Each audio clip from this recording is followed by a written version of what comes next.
शमशाबाद के इलाके नूरानपुर में रेगिस्तान के बीचों बीच एक कच्ची मिट्टी का पुराना सा घर था, जहां एक 80 साल का बुजुर्ग फकीर तन्हा रहता था। उस रात भी वो सोया हुआ था। रात गहरी हो चुकी थी, जैसे सन्नाटा चीख बन गया हो। तभी अचानक दरवाजे पर दस्तक हुई। फकीर की आंख खुल गई।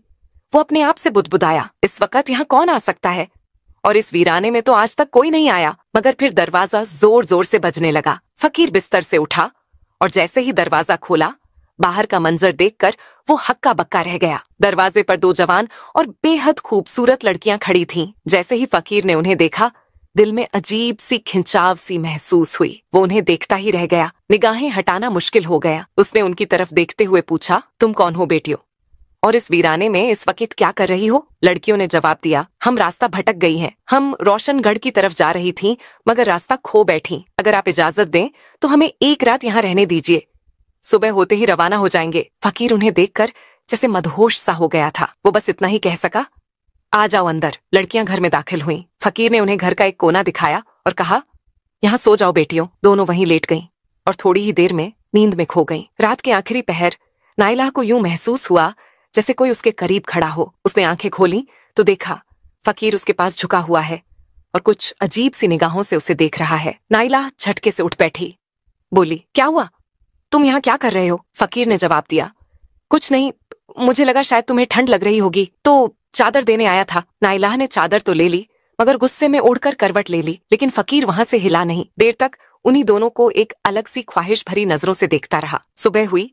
नाइला और मरियम ने शुक्रिया अदा किया और रवाना होने लगीं तो फकीर ने उन्हें रोकते हुए कहा, कहाँ जा रही हो बेटियों?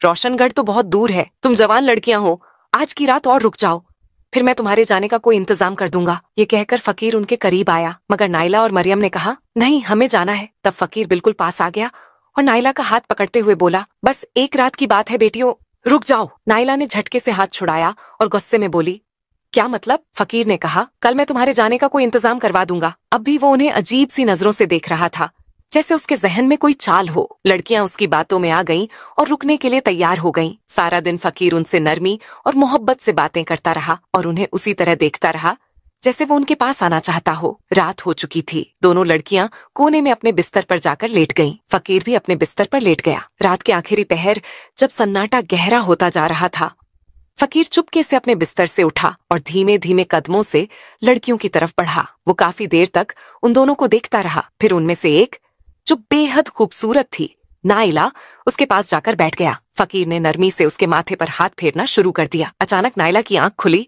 और वो हड़बड़ाकर उठ बैठी। क्या हुआ? तुम यहाँ क्या कर रहे हो? उसने तैश में पूछा। फकीर उसकी आंखों में देखता रहा जैसे किसी ख्वाब में हो। फिर बोला, मैं तकिया देने आया था। तुम बिना सिरहाने के लेटी हो, तुम्हारी गर्दन में दर्द हो जाएगा। ये लो तकिया। नाइला ने तकिया लिया और नाराजगी से मुंह फेर लिया। बोली, जाओ यहाँ से। फकीर अपने बिस्तर पर जाकर फिर लेट गया। रात को वो अपने आप से बातें करने लगा, सुबह ये लड़कियां चली जाएंगी। आज मेरा आखिरी मौका था, लेकिन वो भी चला गया। फिर उसने खुद से कहा, नहीं, मैं उन्हें ऐसे ही नहीं जाने दूंगा। कोई ना कोई जुगाड़ लगाना होगा।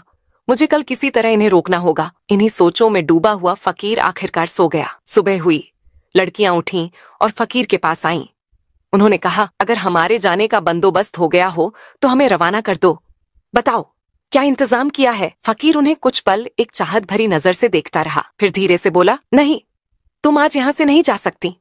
फकीर की ये बात सुनकर दोनों लड़कियां हैरानी से एक दूसरे को देखने लगीं। फिर नाइला ने पूछा, क्यों? हम आज क्यों नहीं जा सकती? फकीर ने नर्म आवाज में कहा, तुम्हें एक रात और रुकना होगा। मरियम ने उसकी तरफ हैरत से देखा और कहा, क्यों? क्या बात है? सब खैरियत तो है, आखिर हम क्यों रुकें? फकीर ने सांस लेते हुए जवाब दिया, अभी तुम्हारे जाने का कोई इंतजाम नहीं हो पाया है। फिर उसने कहा, उम्मीद है कल एक काफिला यहाँ से होकर रोशनगढ़ की तरफ जाएगा। जब लड़कियों ने काफिला सुना तो थोड़ा इत्मीनान हुआ। चलो, कल काफिले के साथ निकल जाएंगे। आज की रात और रुक जाते हैं, उन्होंने एक दूसरे को देखकर कहा। फकीर ये सुनकर दिल ही दिल में बहुत खुश हुआ। एक रात और मिल गई, उसने अपने आप से कहा। पूरा दिन वो चुपचाप दूर से बैठा उन्हें देखता रहा। उसकी निगाहें अब और भी गहरी हो चुकी थीं, जैसे उन निगाहों में अब खामोश ख्वाहिशें पल रही हों। रात फिर से ढलने लगी।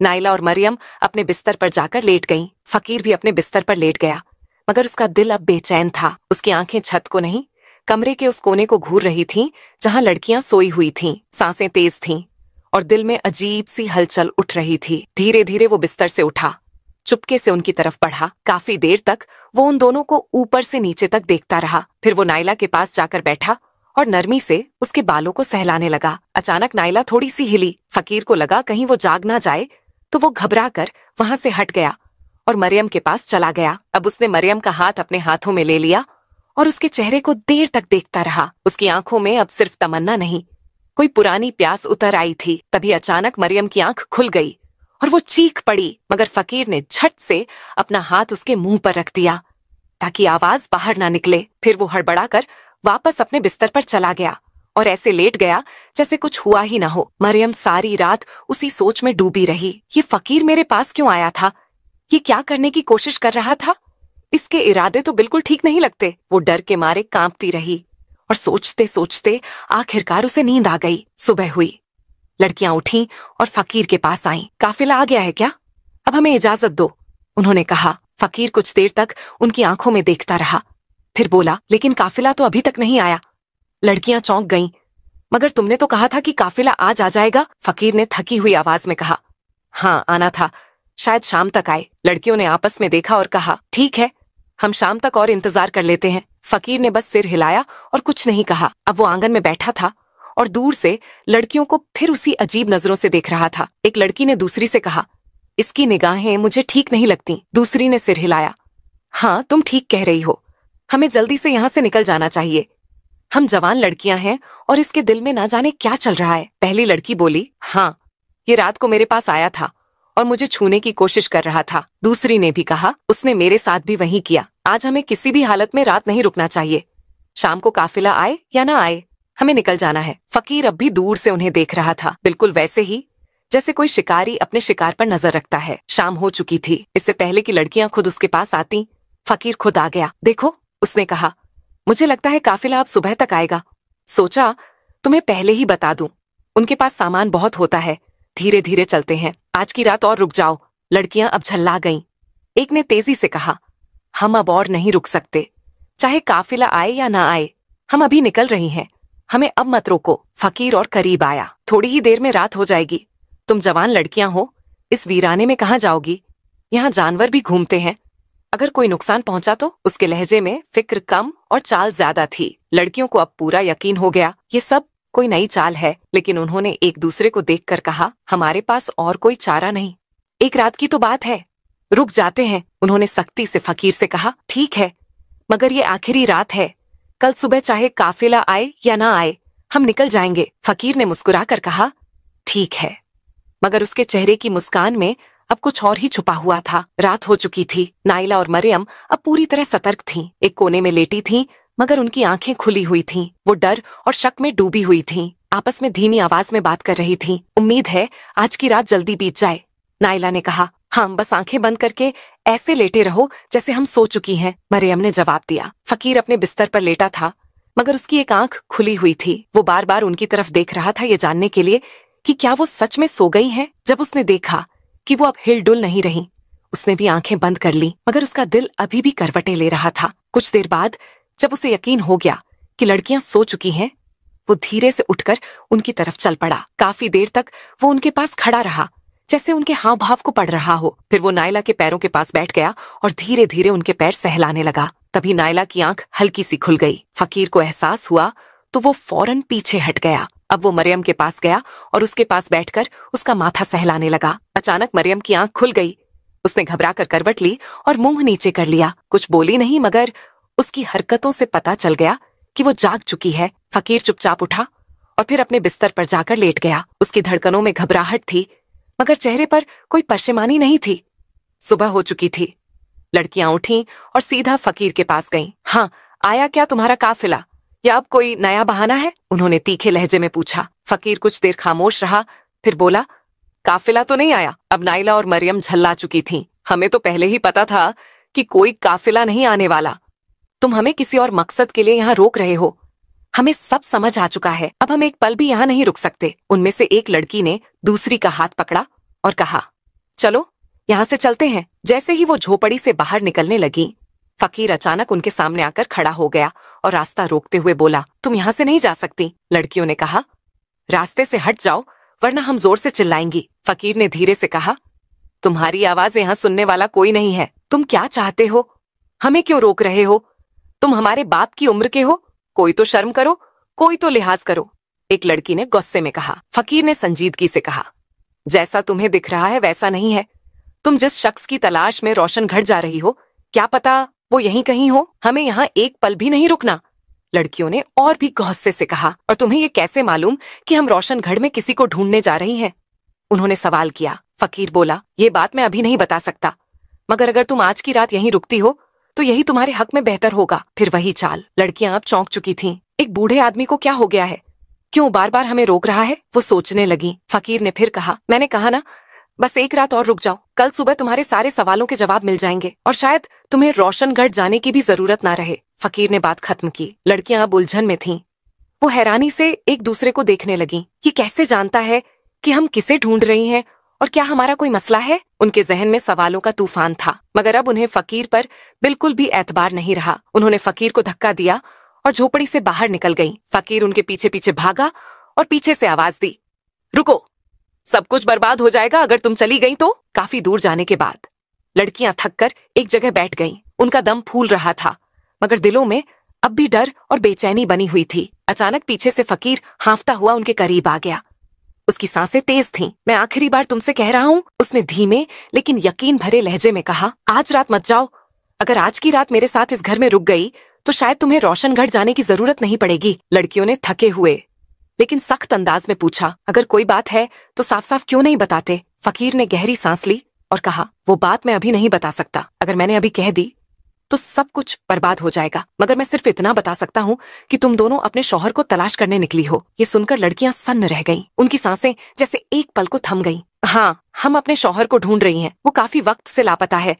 हमने कई इलाकों में ढूंढा, अब रोशनगढ़ की तरफ जा रही है। लेकिन तुम्हें ये सब कैसे मालूम? उनमें से एक ने चौंक कर पूछा। फकीर ने बेहद संजीदगी से जवाब दिया, मुझे सब मालूम है, मगर तुम्हें मेरे साथ एक रात गुजारनी होगी, तभी मैं तुम्हारे सारे सवालों का जवाब दे सकूंगा। ये अजीब शर्त सुनकर लड़कियां घबरा गईं। उन्होंने एक दूसरे की तरफ देखा। डर, शक और उलझन उनकी आंखों में साफ नजर आ रही थी। ये फिर कोई नई चाल है क्या? अब ये रात में हमारे साथ क्या करने वाला है? वो मन ही मन सोचने लगी। फकीर अब भी वहीं खड़ा था, बेहद संजीदा और ठहरा हुआ। कुछ देर सोच विचार के बाद नायला बोली, ठीक है, चलो एक रात और वहीं रुक जाते हैं। मरियम ने हामी भरी। हाँ, मगर ये आखिरी रात होगी। इसके बाद अगर कोई बात हुई तो हम और कुछ नहीं सुनेंगे। ये सुनकर फकीर का चेहरा जैसे खुशी से खिल उठा। उसकी आंखों में अब चमक थी, जैसे कोई मंजिल करीब आ रही हो। ठीक है, उसने कहा। लड़कियां और फकीर अब वापस घर की तरफ चल पड़े। लड़की आगे आगे चल रही थी और फकीर उनके पीछे। उसकी चाल में अब उतावलापन नहीं था, बल्कि ठहराव था, मगर उसकी निगाहों में अब भी वही पुरानी हलचल थी। वो मन ही मन सोच रहा था, आज की रात कितनी मुश्किल से आई है और इस रात को मैं यूं ही नहीं जाने दूंगा। रात हो गई। लड़कियां जो अब बेहद सतर्क हो चुकी थीं, अपने बिस्तर पर लेटी रहीं, मगर उनकी आंखें खुली थीं। वो जाग रही थीं, आपस में धीमी आवाज में बात कर रही थीं और हर आहट पर चौकस थीं। फकीर अपने बिस्तर से उन्हें देखता रहा। जब रात का आखिरी पहर आया और उसे लगा कि अब नींद का असर हो रहा है, वो धीरे से उठा और नायला के पास जाकर बैठ गया। वो उसे बेहद प्यार भरी नजरों से देखता रहा, फिर उसका हाथ अपने सीने से लगा लिया। नायला ने एक झटके में हाथ छुड़ाया और गुस्से में मुंह फेर लिया। फकीर फिर उठा और मरियम के पास गया। उसके चेहरे को काफी देर तक देखता रहा, फिर उसके माथे पर एक नरम सा बोसा दिया। मरियम चौंकी, हड़बड़ाई और गुस्से में मुंह नीचे कर लिया। फकीर फिर चुपचाप उठकर अपने बिस्तर पर लौट गया। उसकी आंखों में कोई पछतावा नहीं था, बस एक इंतजार था जो अब अपने अंजाम के करीब था। सुबह की पहली किरण झोपड़ी की मिट्टी भरी दीवारों से छनकर अंदर आई। लड़कियां अब भी जागी हुई थीं। उनके चेहरों पर नींद नहीं, बल्कि बेचैनी और खौफ का असर साफ नजर आ रहा था। इस बार उन्होंने बिना कुछ कहे, बिना फकीर से पूछे वहां से निकलने की ठानी। जैसे ही वो झोपड़ी से बाहर निकलने लगी, उनकी निगाह एक कोने में बैठे शख्स पर पड़ी। वहां एक नौजवान बैठा था, खूबसूरत रोशन चेहरा, शफाफ लिबास पहने हुए, मगर उसका चेहरा दूसरी ओर था। लड़कियां हैरान हो गईं। वो उसके पास गईं और पूछा, तुम कौन हो? नौजवान ने जब धीरे से अपना चेहरा उनकी तरफ घुमाया तो दोनों लड़कियां हक्की बक्की रह गईं, जैसे उनके पैरों तले जमीन खिसक गई हो। वो जोर जोर से चिल्लाने लगीं, ये तो हमारा शौहर है। वो भागती हुई उस नौजवान से लिपट गईं। आंसुओं से उनकी आंखें भर गईं। उनके लिए ये पल किसी जादू से कम ना था। तुम यहाँ कैसे आ गए? क्या हम कोई ख्वाब देख रही हैं? नायला ने कांपती हुई आवाज में पूछा। नौजवान ने उन्हें अपने गले से लगाए रखा और धीमे से कहा, नहीं, ये ख्वाब नहीं, हकीकत है, मैं वापस आ गया हूँ। लड़कियों की खुशी की कोई इंतहा नहीं रही। बरसों से जिसकी तलाश में थी, आज वही उनके सामने था। लेकिन तुम कहाँ थे? मरियम ने पूछा। और तुम इस फकीर के घर में कैसे पहुंचे? वो आदमी तो हमें बिल्कुल ठीक नहीं लगा। क्या तुम उसे जानते हो? नौजवान ने उनकी आंखों में देखा। अब उसकी आंखों में राज नहीं बल्कि राहत थी। उसने कहा, पहले फकीर को बुलाकर लाओ। देखो वो कहाँ है? लड़कियां झोपड़ी के हर कोने में ढूंढने लगीं, मगर फकीर कहीं नहीं था। वो वापस आकर बोली, वो तो कहीं नहीं है। लगता है जैसे वो गायब हो गया हो। कहाँ चला गया वो? नौजवान ने गहरी सांस ली। फकीर कहाँ गया ये तो अब तुम्हें खुद ही समझ आ जाएगा, लेकिन उससे पहले क्या तुम नहीं जानना चाहोगी कि मैं इतने साल कहाँ था? उसने ठहर कर पूछा। लड़कियां एक साथ बोली, हाँ बताओ कहाँ थे तुम? अब कहानी का सबसे बड़ा राज सामने आने वाला था। नौजवान ने कहना शुरू किया। एक दिन मैं घर से बाहर बाजार की तरफ निकला था। रास्ते में मुझे एक बूढ़ा आदमी और एक बेहद हसीन लड़की मिली। बूढ़ा किसी फकीर जैसा लग रहा था और लड़की बहुत ही जवान और दिलकश थी। मैंने हंसी में लड़की से मजाक किया, तुमने इस बूढ़े से शादी क्यों की? तुम तो किसी जवान के साथ होनी चाहिए। मगर वो लड़की शायद कोई इल्म जानती थी। उसने मेरी तरफ देखा, कुछ पढ़ा और मुझ पर फूंक मारी। एक पल में मैं उसी बूढ़े फकीर जैसा हो गया। उसकी शक्ल मेरी हो गई और फिर उसने कहा, ये तेरी सजा है, अब तू सारी उम्र इसी हाल में रहेगा। लड़कियां अब पथराई हुई आंखों से सब कुछ सुन रही थीं। उनकी सांसें थम चुकी थीं। मगर नौजवान ने आगे कहा। उसने एक उम्मीद भी दी। कहा, अगर तेरे अपने जिनसे तू मोहब्बत करता है तुझे ढूंढते हुए इस वीराने तक पहुंचे और तेरे साथ वक्त बिताएं बिना तेरी असलियत जाने, तब तू अपनी असल शक्ल में लौट सकेगा। और हाँ, एक और शर्त थी, तू खुद अपनी पहचान नहीं बता सकता। अब लड़कियां थरथरा रही थीं। तो क्या तुम वही फकीर थे? उन्होंने कांपती आवाज में पूछा। नौजवान ने सिर झुकाकर कहा, हाँ मैं ही था वो फकीर। नौजवान की बात सुनते ही उनकी आंखों में आंसू भर आए, मगर इन आंसुओं में अब अफसोस था, शर्मिंदगी थी। वो भागकर एक बार फिर उसके गले से लग गईं। हमें माफ कर दो, हम तुम्हें पहचान ही नहीं सके। नौजवान ने उनके सिर पर हाथ फेरते हुए कहा, इसमें तुम्हारा कोई कसूर नहीं। तुम जानती ही नहीं थी कि मैं तुम्हारा शौहर हूँ। तुम्हारा दिल सच्चा था, नीयत पाक, और उसी सच्चाई ने मेरी सजा को तोड़ दिया। अब तीनों ने फिर से एक नई जिंदगी शुरू की, मगर इस बार उनके दरमियान कोई राज नहीं था, कोई फासला नहीं था। अब सिर्फ भरोसा था, वफा थी और एक ऐसा रिश्ता जो सज्जा से भी गुजरकर और भी मजबूत बन चुका था। मोहब्बत अगर सच्ची हो तो वह हर आजमाइश, हर वक्त और हर फासले को पार करके वापस लौट आती है। मगर अगर मोहब्बत में गुरूर आ जाए तो वही मोहब्बत सज्जा बन जाती है। लेकिन अगर सब्र, वफा और खुलूस के साथ निभाई जाए तो वही मोहब्बत एक दिन इनाम बन जाती है। इंसान की बाहरी सूरत कुछ भी हो, असली पहचान उसके दिल की सच्चाई और नीयत की पाकीज़गी से होती है। अगर आपको ये कहानी पसंद आई हो तो इसे लाइक जरूर कीजिएगा, शेयर भी जरूर कीजिएगा। नीचे कमेंट बॉक्स में जरूर बताइएगा कि इस कहानी का कौन सा हिस्सा आपके दिल को सबसे ज्यादा छू गया।